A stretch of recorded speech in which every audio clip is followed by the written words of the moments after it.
Swayam Prabha. Digital India. Educated India.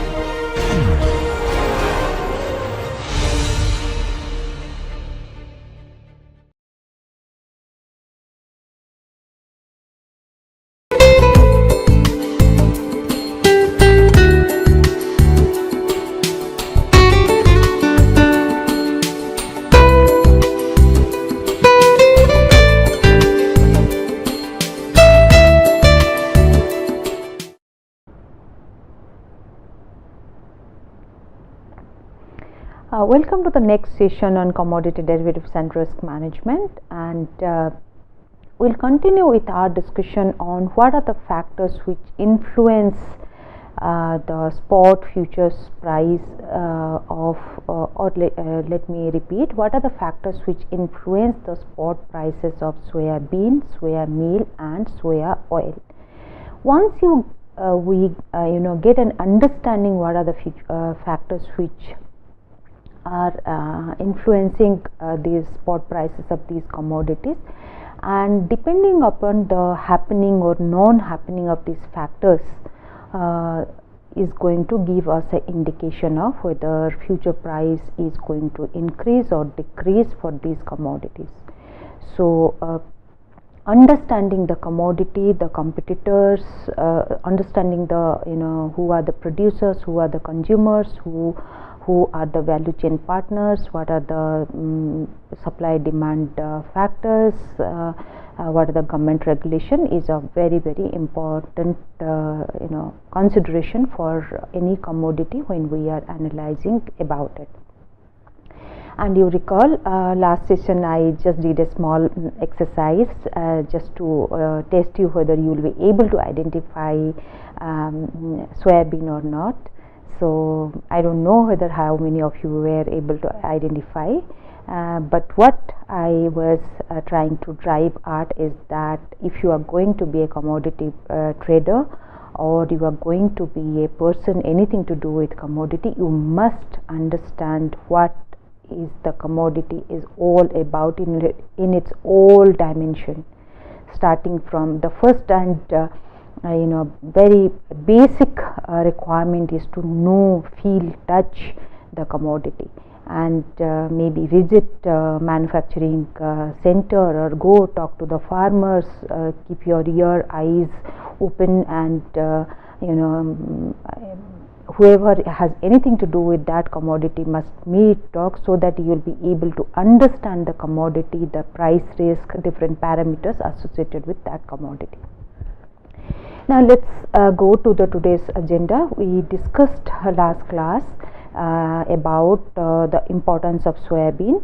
We also discussed that soya oil and soya meal is extracted from crushing soybeans.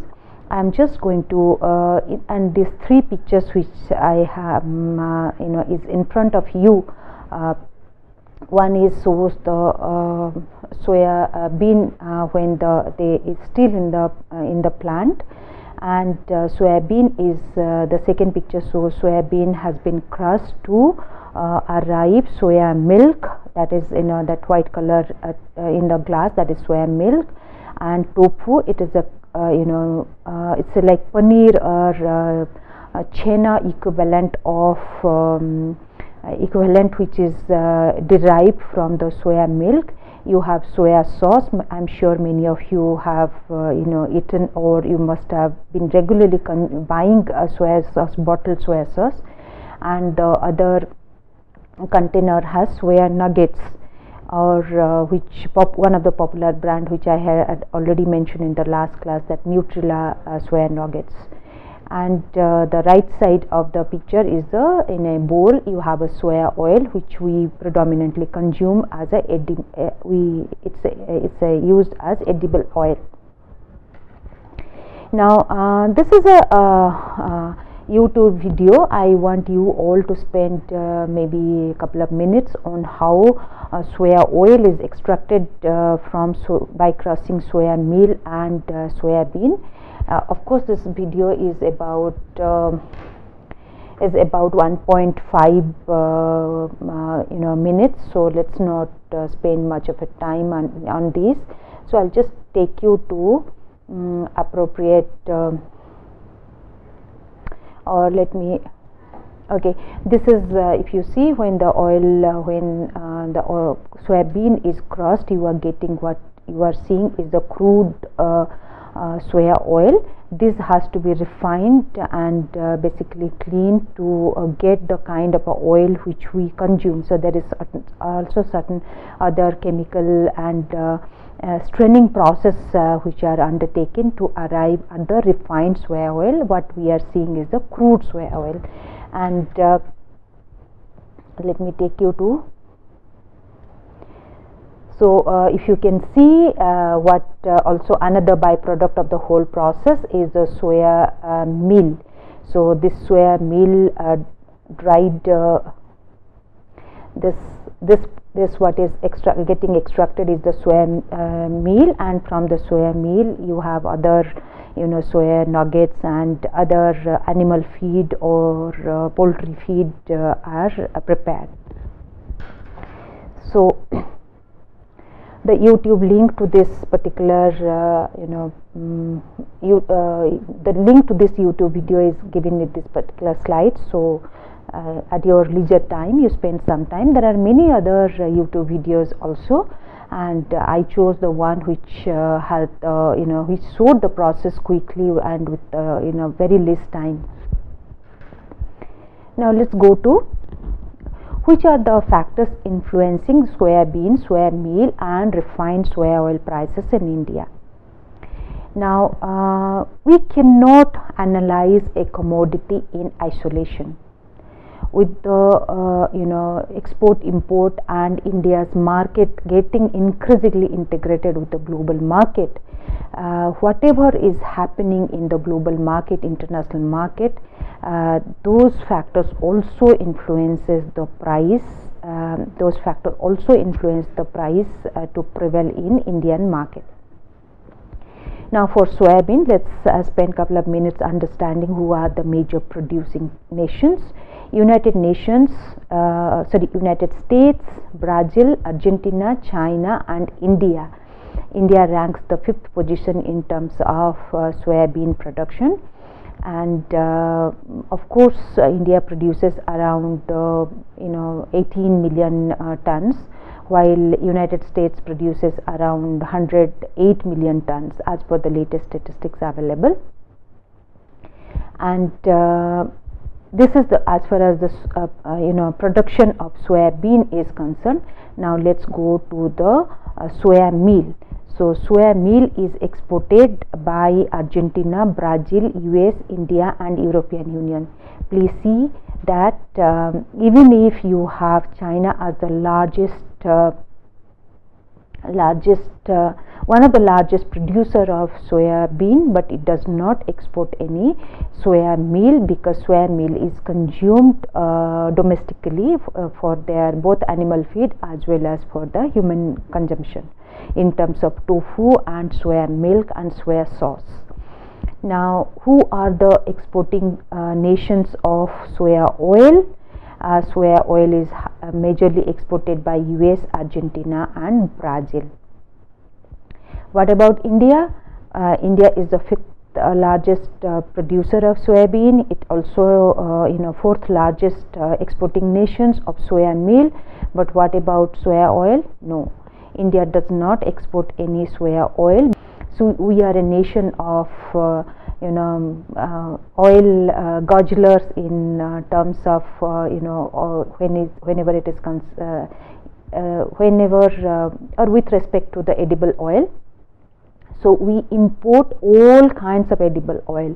We import refined soya oil. We import crude soya oil and get it refined at the domestic market.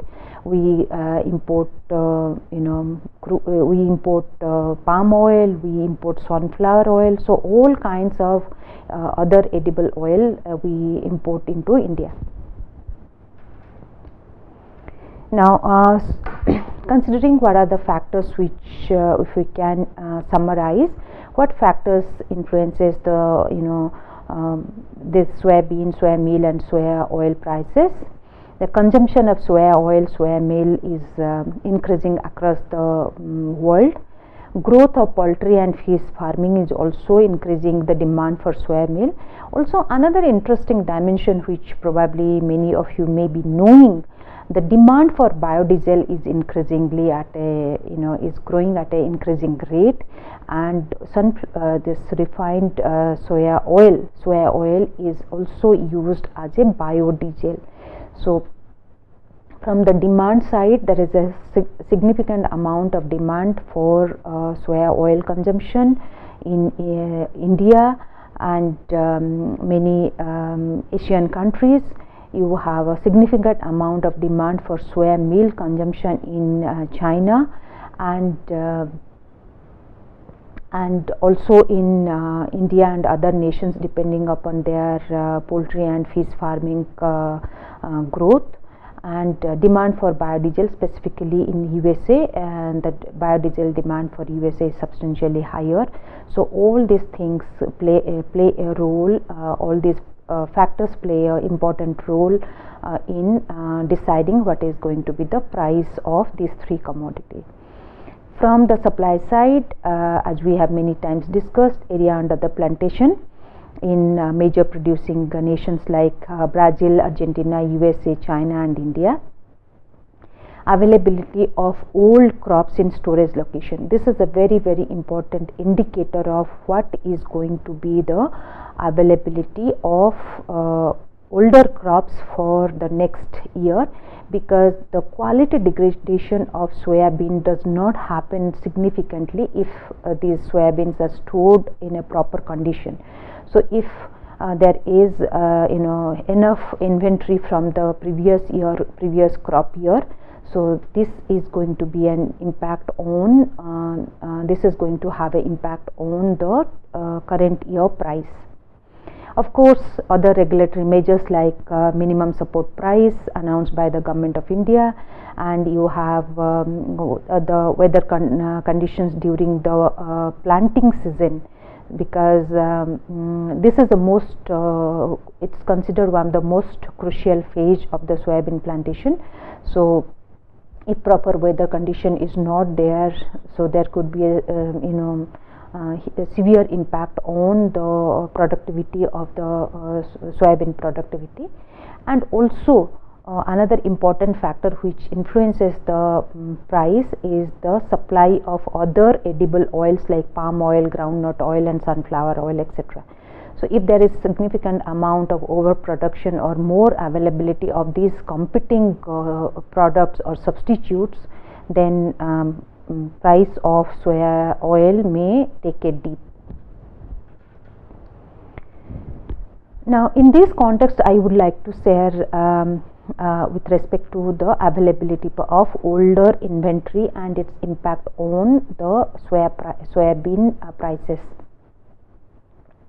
In this context, I would like to say a ratio is called stock to use ratio. So this stock to use ratio is an indicator of supply.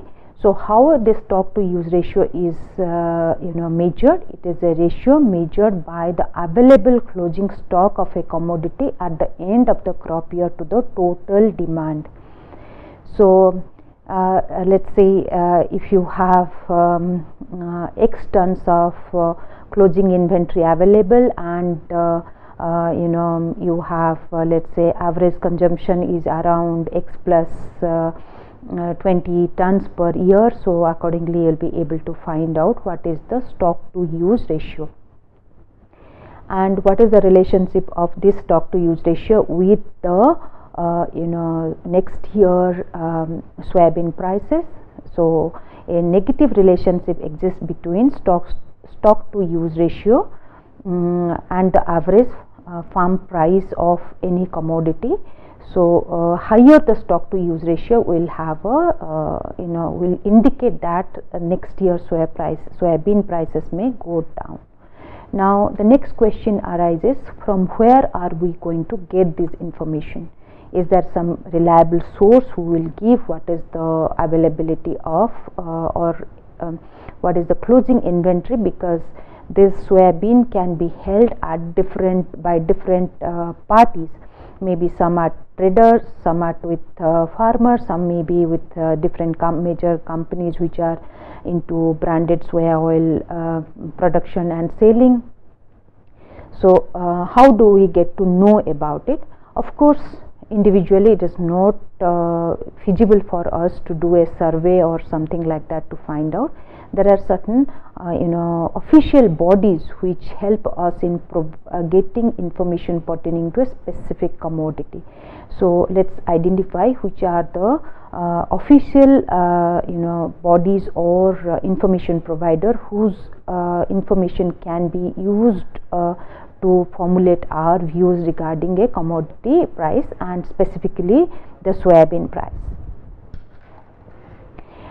So let me go back to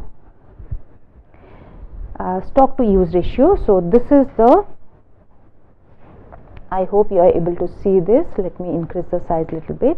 So this is the USDA supply and demand review of soybeans.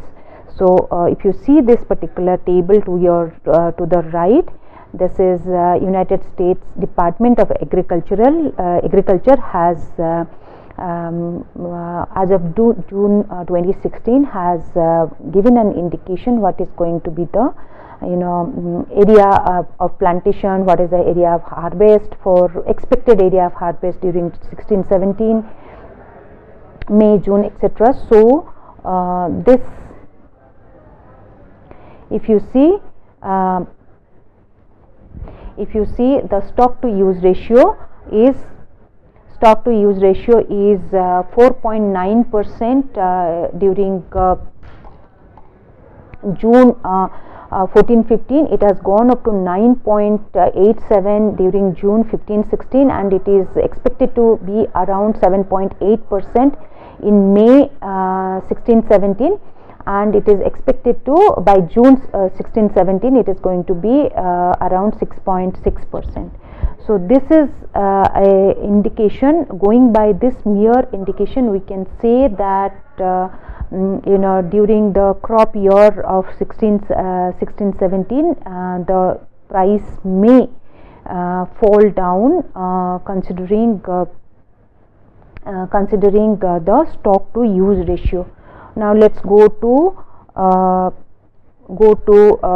the stock to use ratio as given by the USDA for the world soybean. So stock to use ratio is 26%, 22.7%, 20%, 20.8% and 20.2% respectively. So accordingly you will be able to, if you spend some time, you will be able to formulate your views about the likelihood of soybean prices going up or going down by considering these various parameters. Now every commodity has its own industrial bodies and cooperative societies which provide very authentic information. Okay, now the next question is that from where do we get authentic information pertaining to a commodity? So for soybean there are some sources. So which are these sources? United States Department of Agriculture provides a lot of timely information pertaining to many agricultural products which are produced and consumed all over the world. So that is an important source where you will be able to get information pertaining to that commodity which you are considering.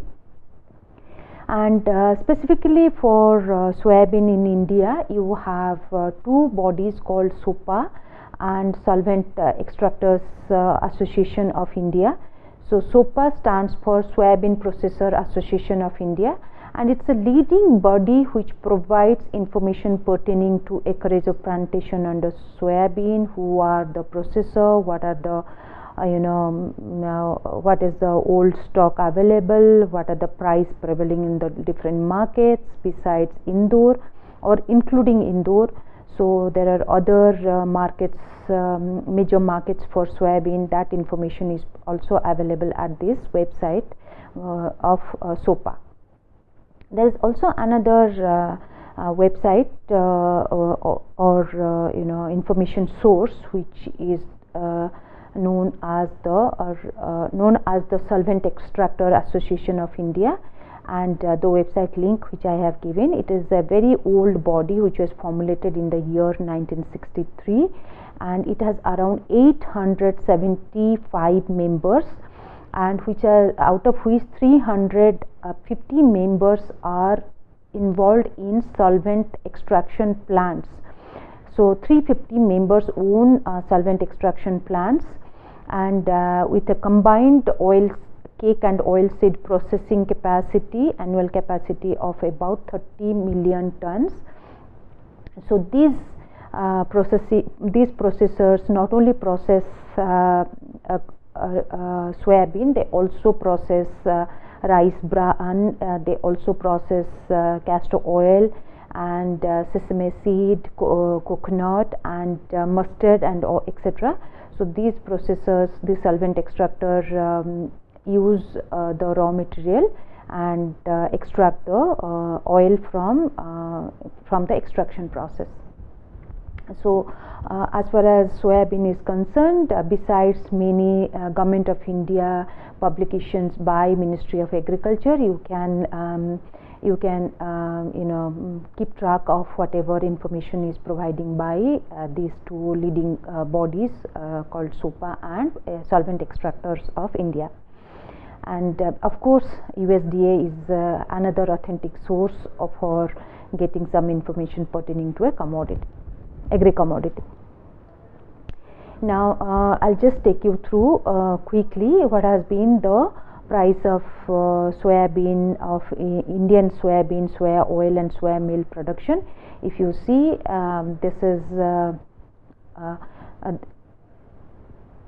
the quantum of production. It's not prices, it's the quantum of production of Indian soybean, soya oil and soya meal production. So this is in 1000 metric ton, and India is the, as I mentioned, 5th largest producer of soybean, but it is the largest importer of soya oil, and it is also exports soya meal, because India's soya meal is considered to be very good quality, because India still does not produce, or India is still producing non-GMO variety of soybean, and so India's soya meal is considered as a premium in many markets. So this particular diagram also shows the import-export of soya meal and refined soya oil, and as well as palm oil and sunflower seed import. So please spend some time. I'm not going much detail into it, but cursorily you can see that soya meal exports are going down because our domestic consumption is increasing, as well as global prices have gone down, and India's soya meal prices are increasingly becoming little expensive. So that is the reason why not much of soya meal has been exported since last couple of years.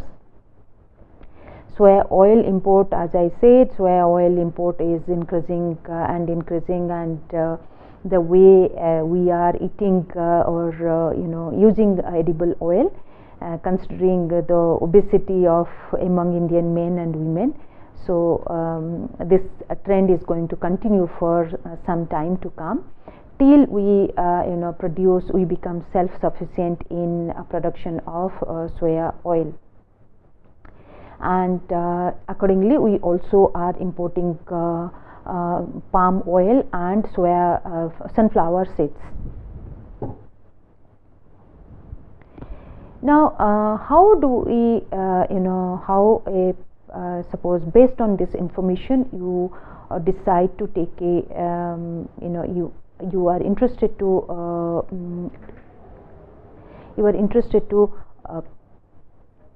take a futures position on different soya products like your soya bean, soya oil and soya meal. So how will you go about it? Let me give an example, real life example. Let's say a branded soya oil manufacturer buys soybean from the market. it does not own, it buys soybean from farmers, extracts and sells soya oil and soya meal. It has already entered into selling soya meal to a animal feed manufacturer in India at a fixed price, and due to low production of Indian soybean, soybean prices is increasing, and India also has a policy related to restriction of import of genetically modified soybean. So this company is not expecting any softening of soya bean prices in near future, but it has already committed to sell soya meal at a fixed price. Also, the company which is into manufacturing and selling of branded soya oil, it cannot increase the soya oil price because it is also facing stiff competition from other branded soya oil marketers in India, and it will also not be able to increase the soya oil price in India because the global price of palm oil and easy import norms of edible oil into India will ensure that it does not have a freedom to increase the soya oil price. Now, what the company will do? So, if the company does not do anything, it will end up buying soya bean at a higher price. It will not be able to increase its soya oil prices, and it will not be able to get a higher price for its soya meal because it has already entered into a fixed price contract for delivering soya meal at a fixed price. So in that case, what is going to be the strategy of this particular company? How this company will be able to mitigate the risk? This aspect we will discuss in the next session. Thank you, all of you.